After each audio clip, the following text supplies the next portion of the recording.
Hey everyone, it's Sunday. Happy Sunday. Let's talk Money in the Bank from last night. So, I was super looking forward to this. Full disclosure, at the same time we're watching Money in the Bank, I'm also watching the live stream of a pageant, and then I'm also checking in on two other pageants. So, there was a lot going on last night in our house, but Money in the Bank did deliver. I was gonna say it delivered. And we have some new things going on now that I'm kind of interested to see where they go. So first of all, we gotta talk about Drew McIntyre. I honestly thought that Drew would not win Money in the Bank, and that CM Punk would be the reason. So when he won, I was kind of like, oh, okay, maybe let's see what happens. Only to do that cash in during the heavyweight championship match. I mean, and then for CM Punk to come and for him to ruin that. I mean, Drew's going to be unhinged in the best way possible, and I cannot wait to see this. I loved him hitting him with the belt, just everything about it. It was fabulous. Also, though, interesting because if you think back, if you watched Behind the Curtain, the WrestleMania documentary, which I highly recommend on YouTube, you know that the original WrestleMania match for Seth was Seth Rollins versus CM Punk. And they were building that from, if you remember, from when War Games happened at Survivor Series in November. And, he was unhinged about CM Punk coming back. Truth be told, so was I. That's another story. But they even planted some seeds of that storyline coming back because ultimately, yeah, CM Punk messed up Drew McIntyre's chance, but he also messed up Seth Rollins' chance to get that championship as long as Damian Priest is still champion. So I could see them. I'm just curious how that is all going to work together, those competing storylines, but really, really cool. Interesting that Damian Priest won. I thought originally that he would not win, he would not retain, he would leave Judgment Day, and then him and Rhea would join together as the Terror Twins. That's my hope in life. But maybe Judgment Day is just gonna kick him out. I feel like they're kind of getting sick of him. So I'm curious to see what will happen there. What I thought would happen did not happen, but who knows? I'm here for the ride to see where this goes. With all of that, the Intercontinental Championship, kind of was surprised that they didn't put the belt on Braun Breaker. It was a great match. I think you can see a couple of holes in him, and maybe that's why. Curious if this is going to be a longer program, what's going on. I feel like this got put together very last minute, so I'm a little confused by it, but I'm happy with Sami staying champion. I love Sami. All right, then let's talk about the women's ladder match. All right,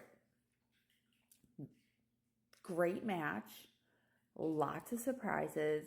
When I thought Chelsea Green was going to win, you all know I love myself some Chelsea Green. Can we talk about her Canada themed outfit, which was just like chef's kiss, amazing, just amazing. She was like Chelsea Green in all her glory in that moment.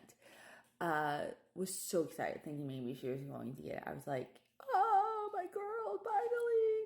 And then for Tiff to get it in that great moment with the ladder falling over too. I mean, can we just give Chelsea a moment for that bump she took through those ladders? And there was also a bump earlier. These girls took some amazing bumps. They came to play. They came to play, and I'm here for it. Interesting that Tiff won the Money in the Bank contract because we know that her bestie is going after the title against Bayley next month. So where's that going to leave them? You can't really trust Tiff. So we'll see what happens there. But interesting that they put the belt on her. They put the Money in the Bank on her. They're definitely investing a lot in her and the future of that character. With all that, that leads us to the main event. Wow. Jacob Fatu.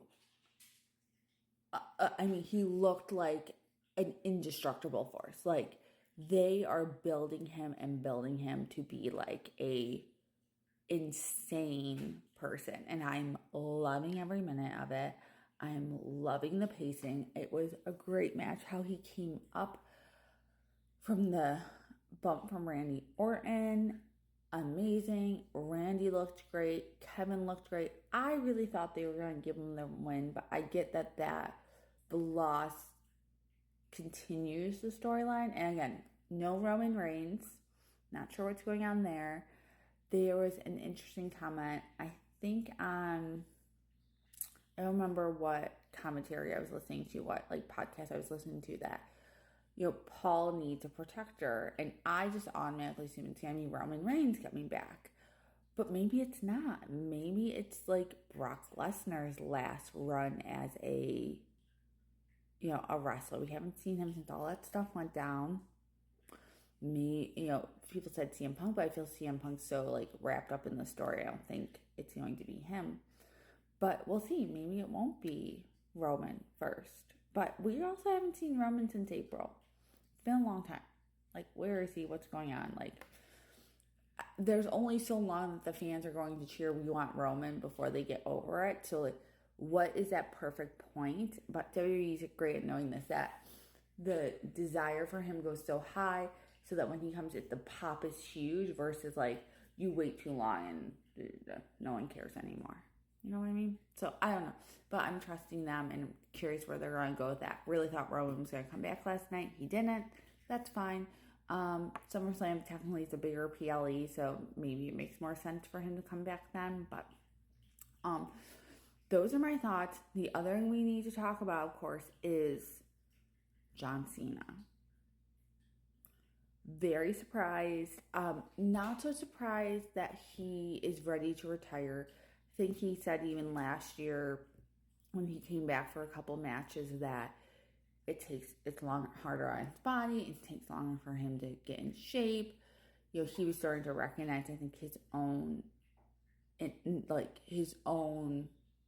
aging process as it comes to this business. So not surprised that. Interesting that he's going to do this big farewell tour. I'm not hating the idea. I mean, at the press conference he talked about, I'm not hating the idea. I just don't know how that then works into everything else that's going on right now in WWE. So I guess we'll see. I trust them. It's supposed to be kicking off in January. So we have a little while. We have a couple months until this tour kicks off. And it's supposed to be a full calendar year, meaning he'll finish up. He said December, but I'm wondering if maybe he'll retire at Survivor Series. I don't know. He said it's about 30, 40 dates that he will be doing. That's really cool. But I guess we'll see what happens there. But surprised, not surprised by the announcement. Because, yeah, I get it. And I don't know how he's going to fit it in between everything else he has to do. Like, doesn't he have another Fast and Furious movie to make? I think he got killed off. No one actually ever dies in those movies, let's be honest. They all come back from the dead. So he could be coming back. But, yeah, so those are my thoughts on Toronto's Money in the Bank. Great Money in the Bank matches. The Drew McIntyre thing continues to be one of the most entertaining things I've seen in my life. Curious where the Bloodline storyline goes from here after they have annihilated my trio of amazing performers, and can't wait to see how this builds things for SummerSlam, because that is the next thing. Oh, and also it means that at SummerSlam, Damian Priest will face Gunther, which is really interesting, and Nia Jax will face Bayley. So that's where we're at with that. All right, have a great day. Bye. Erica, as always, comments, questions. Let me know your thoughts. Let's talk about what happened at Money in the Bank. Bye.